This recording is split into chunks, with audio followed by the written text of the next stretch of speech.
This video was brought to you by Noble Knight Games. More about them at the end of the video. Hey everybody, Kimberly here, and I'm excited to take you on the trail, Arizona Trail to be exact. This is the Trailblazer series. If you saw my video from last year, the John Muir Trail from the same game company, Mariposa Games, you're gonna like this because I liked that game, and this game is even more complex, nuanced, and tougher, and I love all of it. So what I've got here is the stuff. Now, this is massive. This is one of those table hogs, and I have literally backed my camera all the way up so I can show you everything, but it is insane, but so cool. So what I'm going to try to do is give you a feel for the game, show you a couple turns, and then kind of just talk through what the game offers players for gameplay, because this is just really fun. It's absolutely 100% thematic. Players are going to be going on an 8-leg journey. Each leg represents about 100 miles on the Arizona Trail. So this is where you have your turn. I'm essentially going first as the peach player, or coral, and then my opponent here, I've got a 2-player game set up, is using this light blue. And we're gonna march our way up this trail all the way to the tippy top. You can see here, there are enough spaces for 4 to play this game, and there are spots out here that say 3 to 4 players gets more spaces to go because this is action placement. You're going to put these little workers out. These are your stops along the way. These are going to be your visits in each of these legs. Players are going to start with some things. So what they're going to start with are some of the basic resources. Down here you've got some backpacks. So like, gear and stuff, water bottles, and energy or life points. These are kind of like, things that just kind of keep you going. Then up here you've got things that are essentially your purchasing power. You've got turquoise, copper, and then silver, and gold is represented around the edge of the board. In the center you have this play area where you're going to put these really cool polyominoes inside this area. Of course, you're going to have beautiful flora and fauna represented, but you're going to see 2Bs, 3Bs, 4Bs, and 5Bs all the way down along the side. This is your flora side with your flora cards, your fauna side with your fauna cards and tiles. Out here are the vistas. Down here are the tracks of going to see different kinds of terrain like desert, mountains. Really, there are some fantastic places to go on this journey, but here's the goal. You've got a tracker that tracks your gold around the edge of the board. Gold progresses in increments of 1.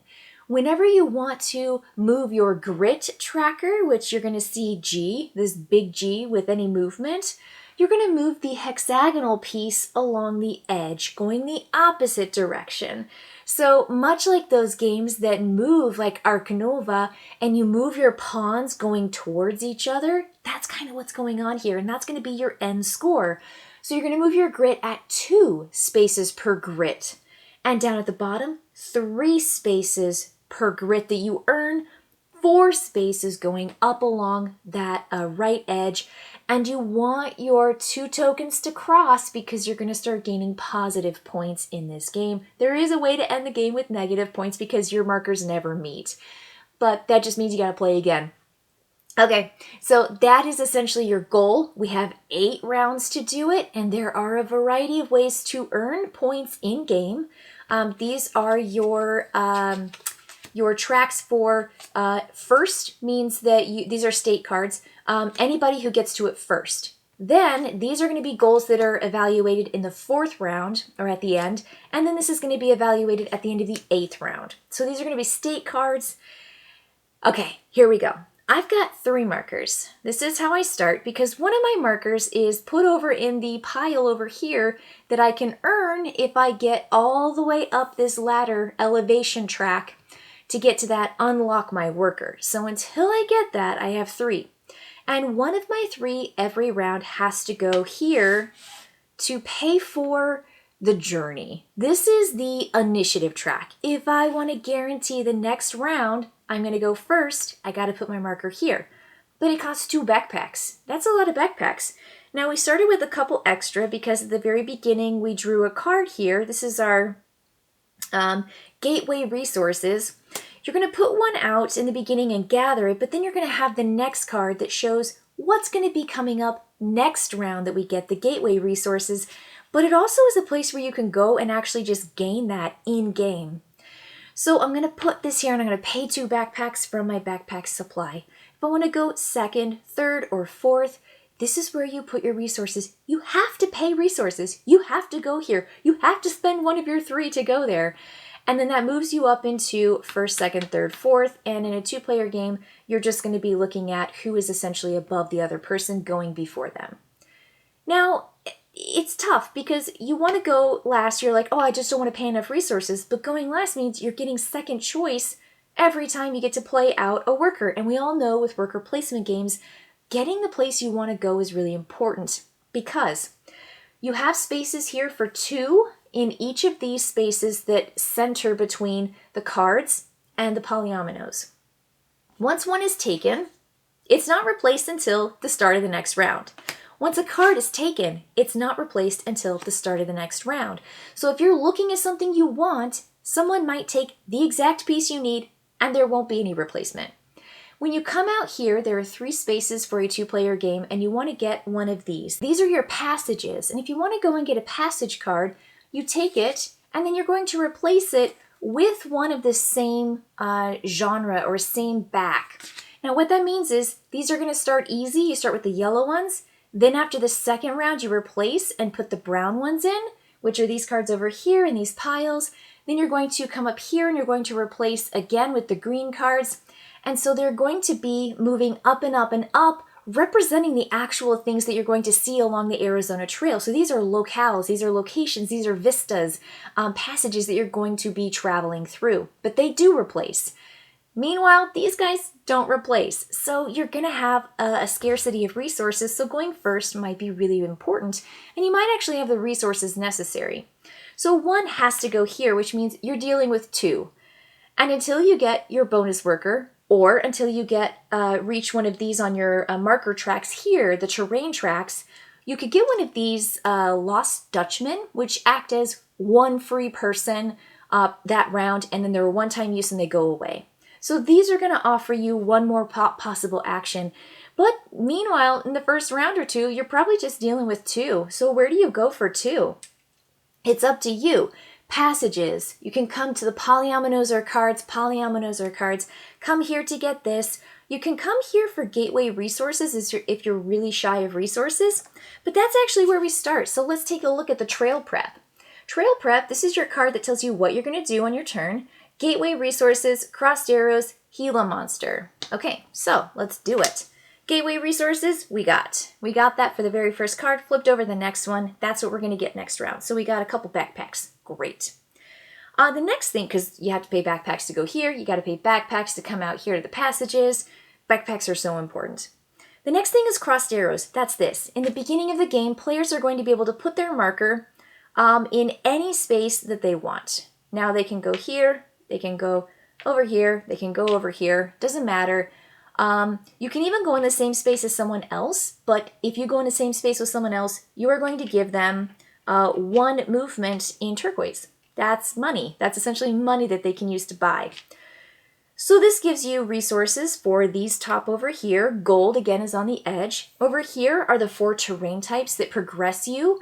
You're only allowed to buy a passage if you have the met requirement of seeing that many different terrain types. And then over here you've got grit, and then your basic resources down here, which again, backpacks, water, and then health. So you get to place this down, and from that point on, whenever we do crossed arrows, or you do the action for crossed arrows, you have to move in a really unique way that definitely tells you what you want to do with your turn. So let's say I come here and I want to go to movement in 1 green. So I'm going to move myself up 1 green on that terrain track, and that means I get to have what's underneath it, which is 1 turquoise. So I'm going to take that turquoise, and now I'm done. That's great. I got to place first because I'm first. Now my opponent is going to go. Let's say they want to get some resources. They're going to come here and they're going to grab 2 copper. They're going to move this up by 2 spaces, but notice that these are in increments of 1, these are in increments of 2, these are in increments of 3. which means silver are more valuable than our copper, than our turquoise for money when you have to spend money.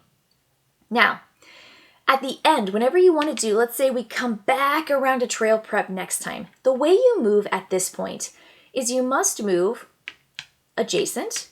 You can never cross the center of a crossed arrows.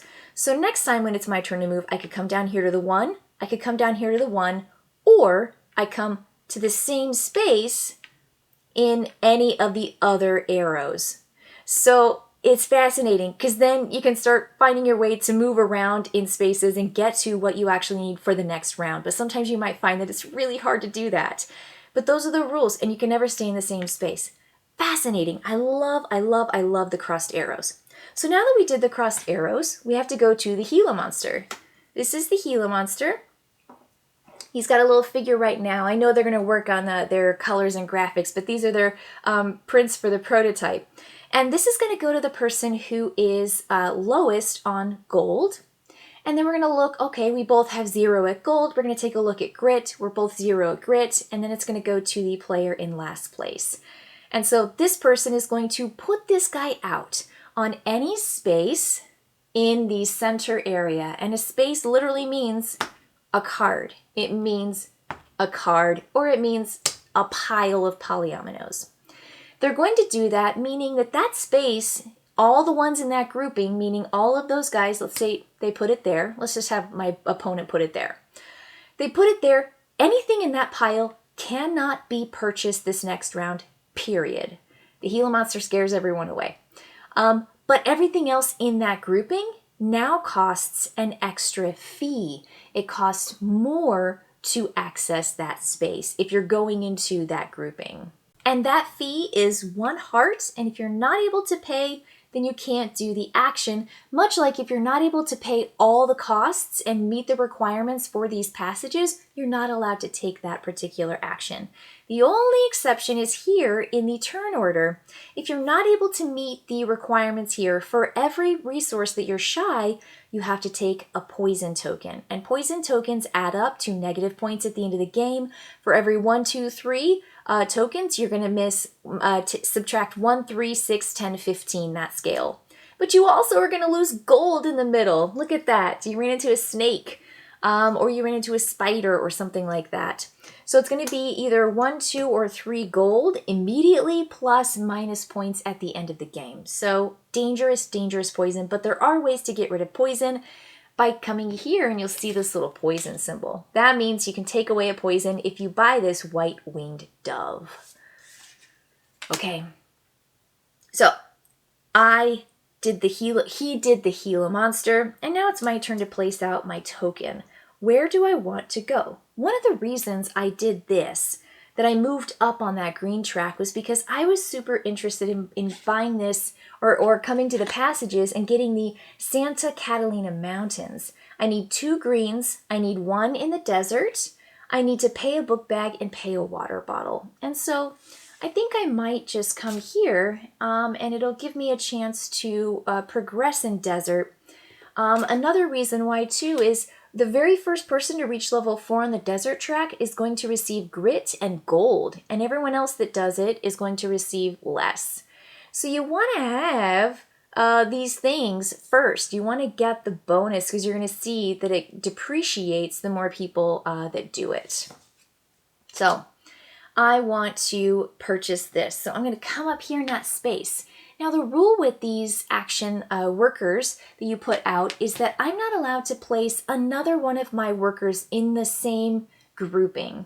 So I can't have 2 of my workers here. I can't have 2 of my workers here, but there are some ways around that. One is by using those Lost Dutchmen as the wilds, the one-time onlys. And then you also have the jackalope. If you ever get one of these legendary animals, which are amazing, you're going to use the jackalope twice as a wild action, and you will just take their card, and you will essentially get to put those action cubes on there, and you will get to use the jackalope twice, which gives you a little bit of freedom or flexibility in where you place that. I have 2 progress in green, 1 in a desert. I'm going to pay 1 backpack and 1 water, And now I'm going to put this in my player area, and it says I'm going to get 1 silver. I'm going to move that up, and I'm going to receive 3 gold. So I'm going to move my marker 1, 2, 3.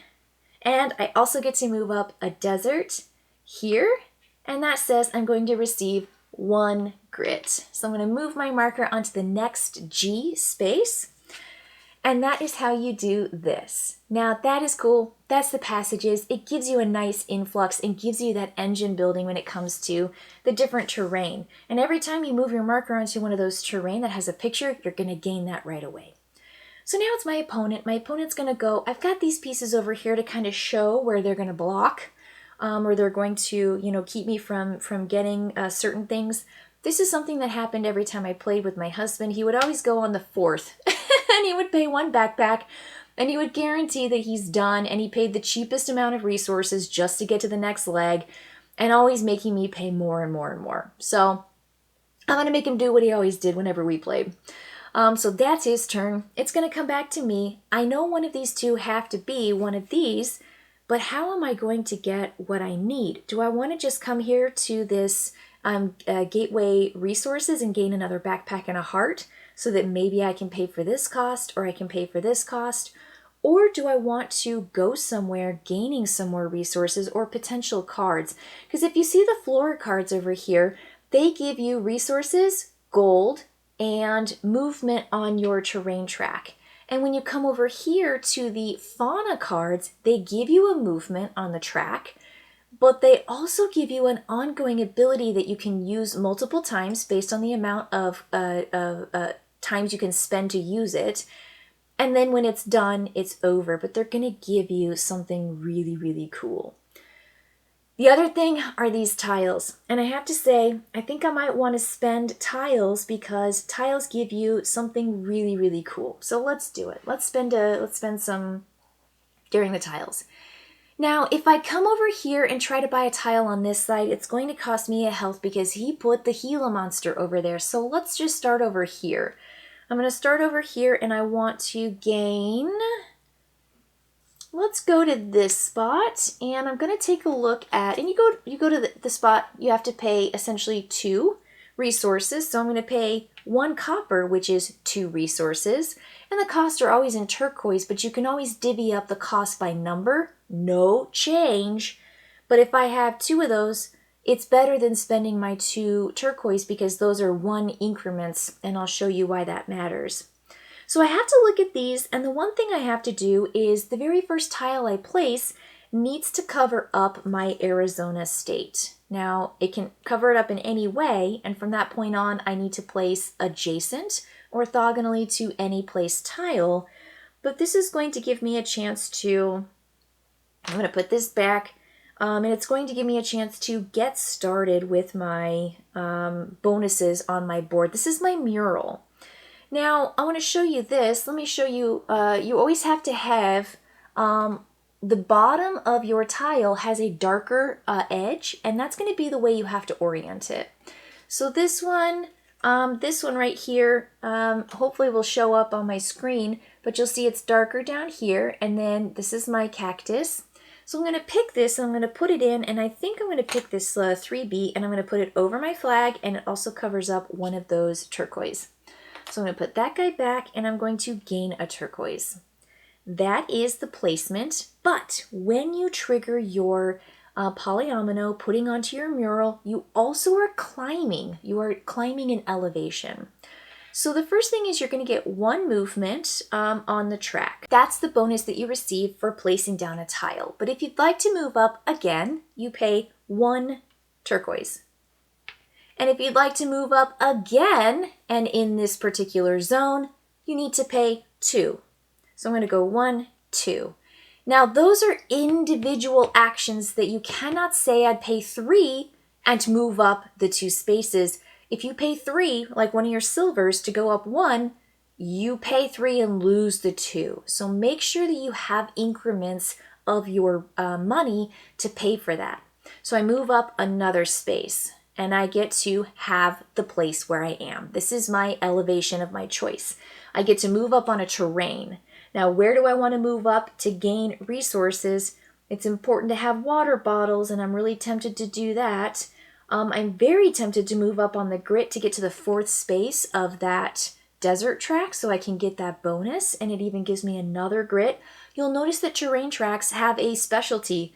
This is the gold track, this is the grit track, that's the resource track, that's the money track. And if you get to the very end, only one player can be in the 12th spot. They get some massive, massive points, which is fantastic. So let's move up on the grit track by 1. I'm going to move up on the desert. I'm going to move that up by 1. And that was because I moved up and got the bonus. There are going to be other bonuses along the way. So moving up on the elevation track by placing polyominoes is really, really big. It is a super fun part of this game. My opponent's going to go somewhere, but it doesn't matter because the only place left that I have to go is uncontested, and my 3rd piece must go out here. I'm going to spend 2 backpacks, and this is going to 100% deplete me, which totally stinks, but I don't want to get poison, if you have resources, you have to spend them. So getting poison is tough because you get a hit right away, like I showed you with the snake, but you also have that poison in front of you for the rest of the game that might be more negative points later. So trying to avoid that is super important. That's the end of our middle. This is the middle phase right here. It says travel. You might be doing any of the above. Then you're going to get to the refresh stage. After weeks 4 and 8, you're going to take a look at this card and this card. You're going to take a look at turn order. So turn order is the same. We're going to move up the track right there, equal to what we're doing. We're going to return our adventure tokens to every player, taking them back, making sure we all get them. And then we will refresh flora and fauna, and then change passages if required. And this simply means you take the top card from each of these decks. We are going to then move them up,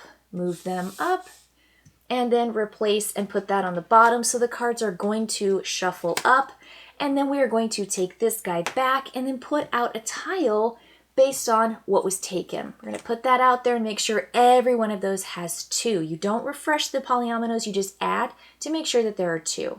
Now I have to say, right after I did it, I even told you we're going to refresh that passages card the second I purchase it. So when I went there at the very beginning and took the card and then I didn't replace it, bad on me. Remember, your passages cards always get replaced, and we are going to keep them in that yellow phase until the end of this next round, in which we will take them all up and we will replace them with the next cards.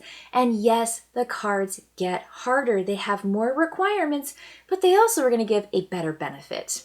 So you better believe it. We're going to start right there at the top of the trail prep. We're going to get the gateway resources, do crossed arrows, do Thehila Monster, but now we're going to add the Suero. This is going to be given to the person who is lowest on the elevation track. Oh, I moved up me, but I used my opponent. You know I'm Peach. Haha. So I was like, that's weird. So they're going to get this because they are lowest on that track.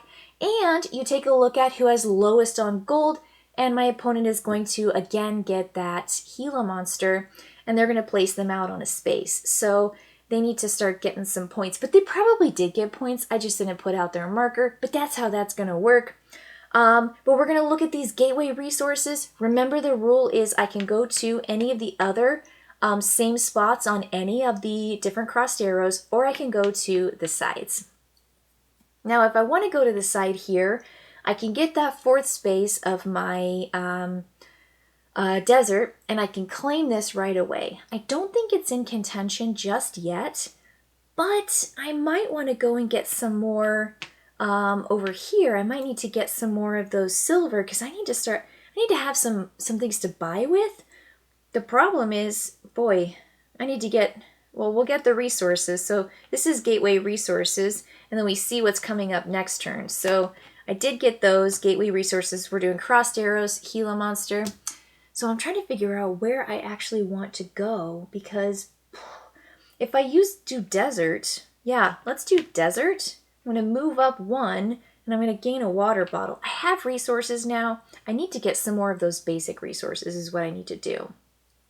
Okay, now I want to show you a couple other places. Let's say I put my marker and I come here. I'm going to pay 3, so let me have 3.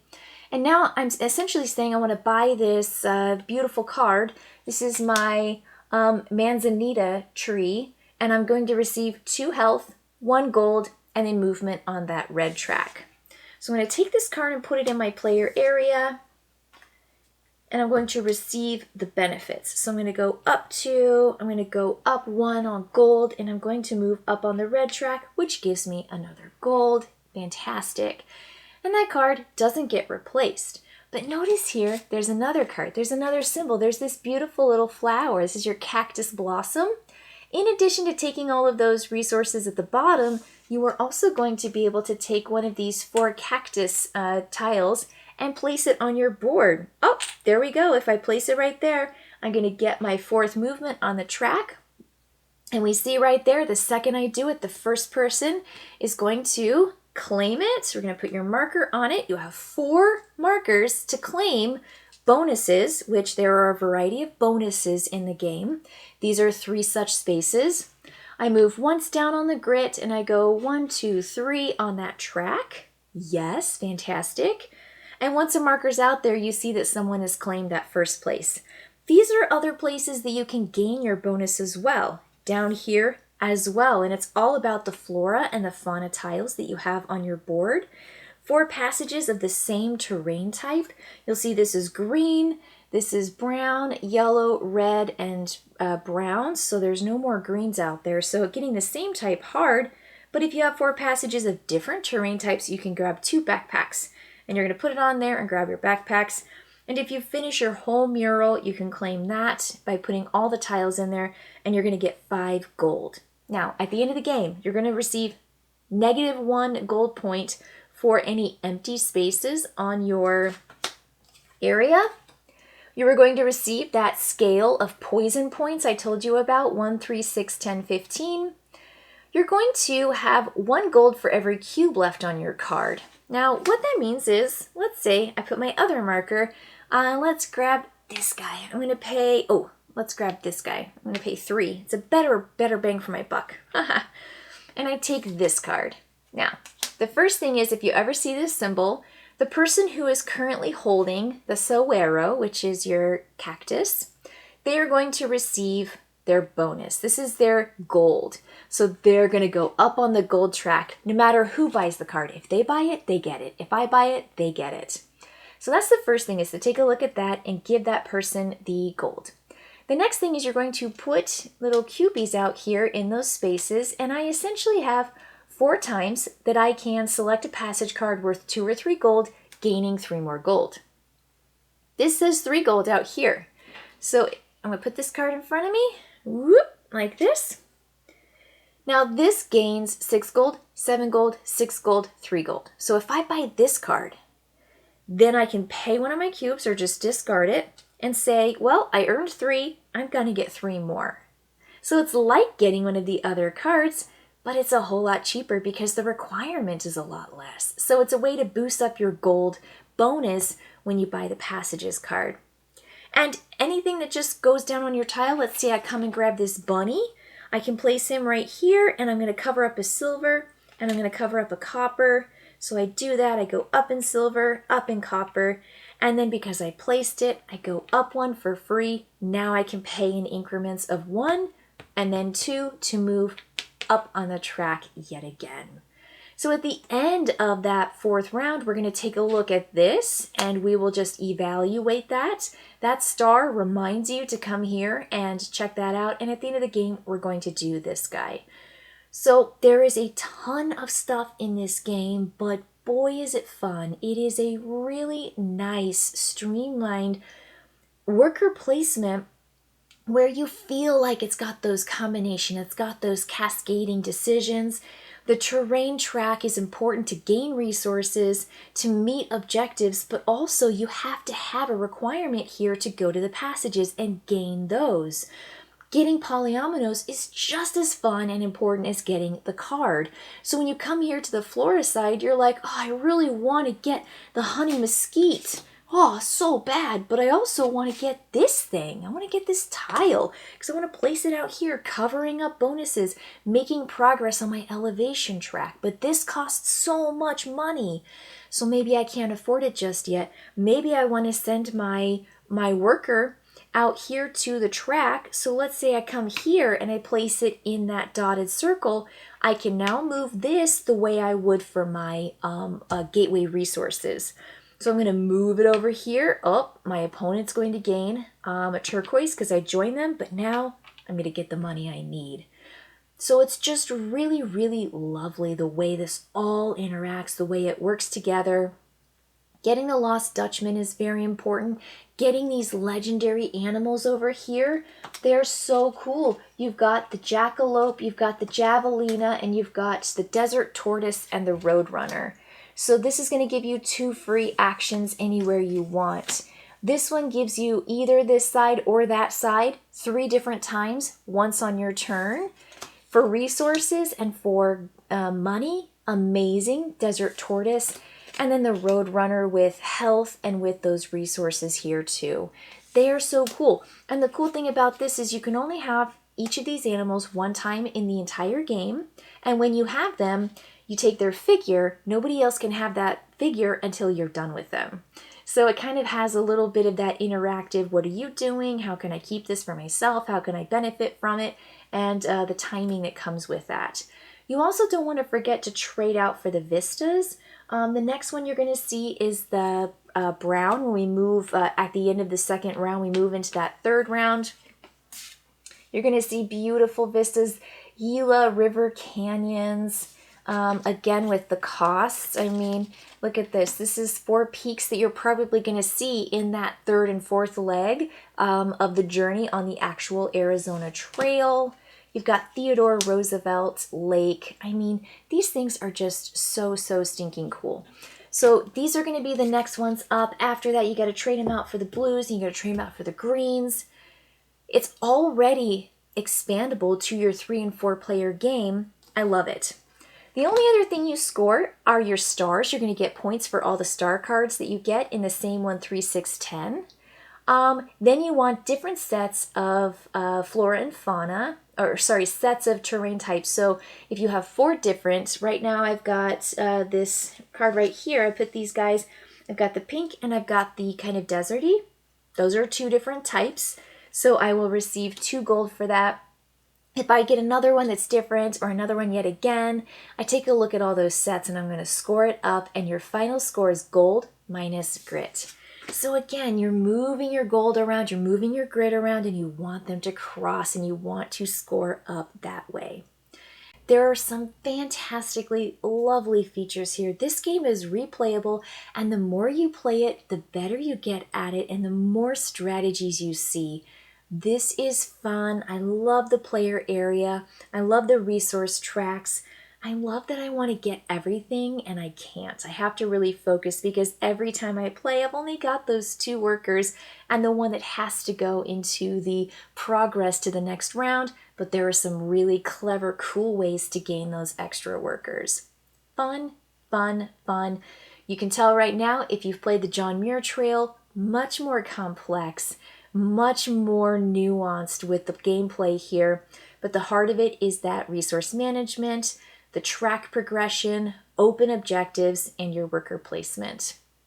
You've got some set collection at the end that you're going to score, but it's lovely. It's beautiful. I think the artwork is dynamite. I love the cards. Everything is super clear, well labeled, and I love the features that kind of help those who are last in the elevation track and last in the gold. They give you the Thehila Monster and the Saguaro, which kind of gives you a little bit more choice and interaction with the other players. Really, really fantastic feature. So there's a lot to like here. There's a lot in the game, but boy is it replayable. You can see all the stacks of passages, all the stacks of the flora cards. You've got tons of fauna cards. I mean, dynamite. All right, everybody. That is it for me and Trailblazer, the Arizona Trail. I'll catch you later. Bye! Noble Knight Games has been serving the needs of thousands of gamers worldwide for over 25 years. They specialize in both new and out-of-print RPGs, board games, war games, collectible card games, miniatures, and all things game-related.